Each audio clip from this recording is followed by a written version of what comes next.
大家好，欢迎来到我的频道。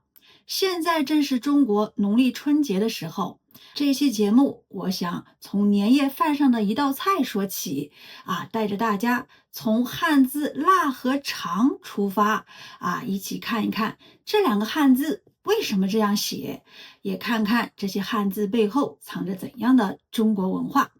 好，打开你的耳朵试试看能听懂多少。我来自四川。说起四川的年夜饭，年夜饭就是农历一年最后一天，一家人聚在一起吃的一顿很丰盛的晚餐，这个叫年夜饭。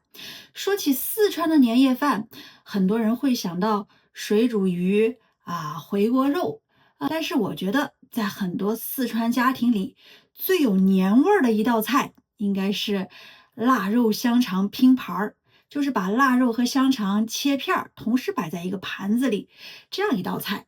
今天呢，我们就从汉字出发一起来说一说这道菜。讲汉字之前，先带大家认识一个重要的偏旁——月字旁。很多汉字里面都带有月字旁，这些月字旁的汉字呀，有些跟月亮有关，有些跟贝壳有关。还有一些跟肉、跟人的身体有关，这也是我们今天要讲的重点。在甲骨文里，肉画的就是一块挂着的肉上面的线呢，就表示肉里面一条一条的线。后来很多汉字里的肉写着写着呢，就写成了月看着呢像月亮，实际上表示肉。这些汉字呢，都是跟人的身体、跟肉有关。比如肝、胆、脾、肾还有肺肠，这些都是身体器官肌呢表示肌肉，肥胖是身体的状态，还有呢胸腹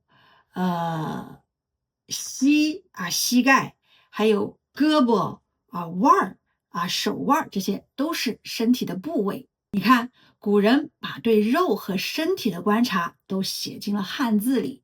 今天我们要讲的腊肉香肠拼盘儿这道菜里，也有两个汉字带有月字旁，你发现了吗？我们先看腊腊肉的腊，左边是一个月字旁，表示肉；右边的西表示过去再来看肠，香肠的肠，左边的月呢也是表示肉，右边念阳，右边的阳呢在古代是一种让东西通过的管子。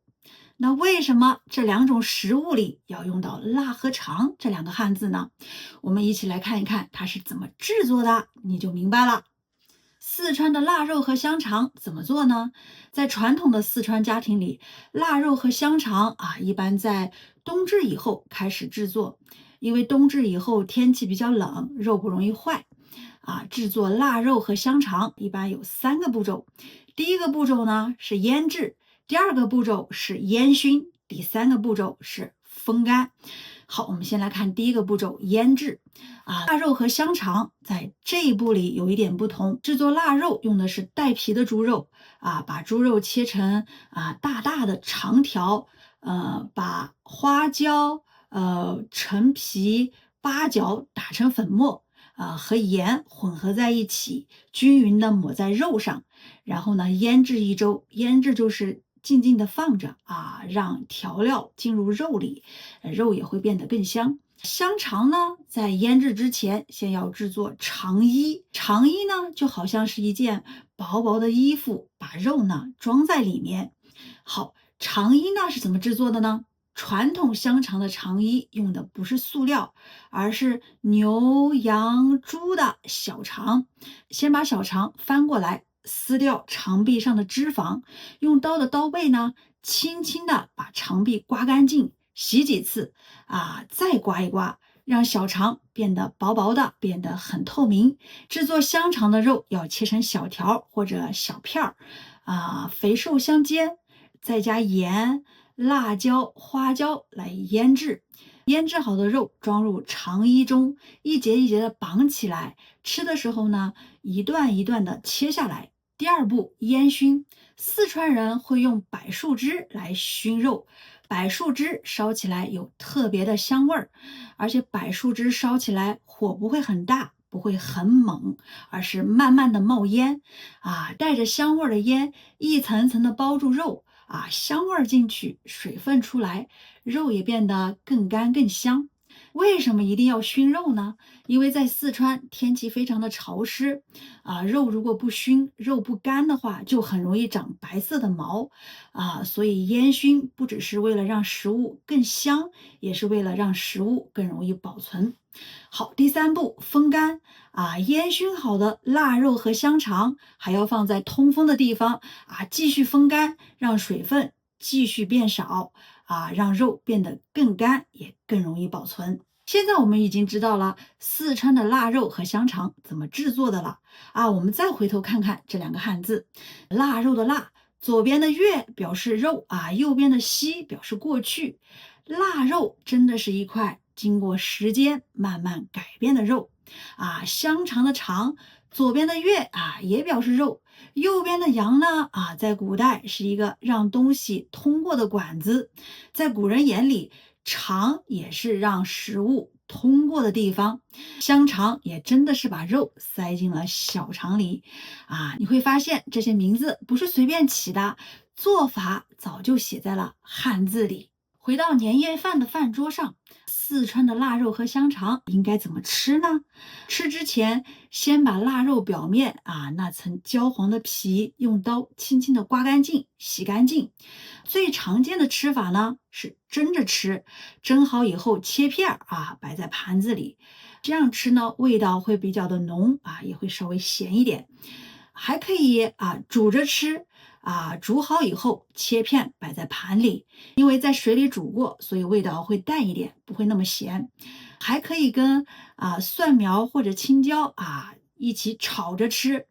还有一种吃法就是把腊肉和香肠切成小块，和土豆和胡萝卜一起和米饭煮着吃香味儿会进入到每一粒米当中。在四川，腊肉和香肠不只是年夜饭上的菜，平时也会吃。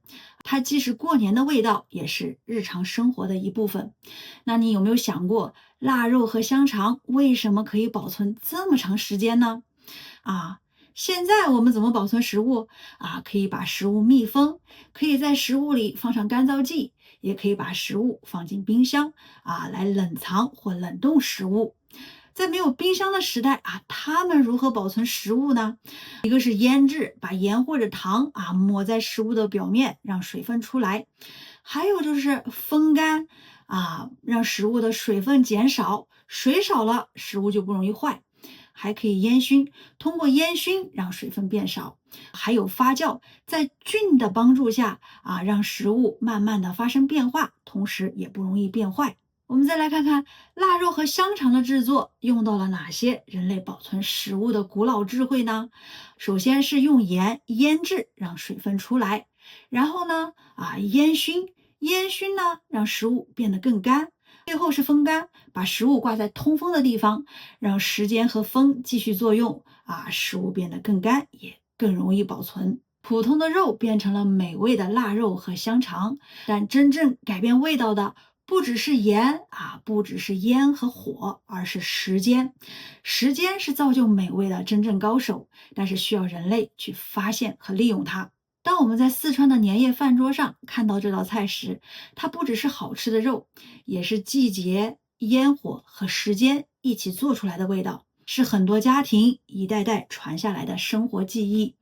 而当我们看到汉字腊和肠时，其实你已经读懂了它们。汉字里不仅写着做法，也记录着生活。好，今天的节目就到这里了，我们下期再见。